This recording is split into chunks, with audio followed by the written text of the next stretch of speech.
ਭੁੱਖਾ ਪੇਟ ਤੇ ਖਾਦਿਆਂ ਰੱਜ ਜਾਂਦਾ, ਭੁੱਖੀ ਅੱਖ ਨਾ ਤੱਕਦਿਆਂ ਰੱਜਦੀ ਏ। ਪਵੇ ਦਰੇ ਮਹਿਬੂਬ ਤੋਂ ਪਾਜ ਪਾਵੇਂ, ਪਰਤ ਪਰਤ ਕੇ ਉਸ ਵੱਲ ਭੱਜਦੀ ਏ।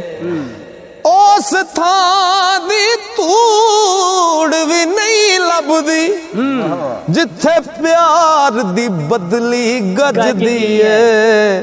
ਰੰਗ ਪੀਰ ਪ੍ਰੇਮ ਦਾ ਚੜ੍ਹਦਿਆਂ ਈ,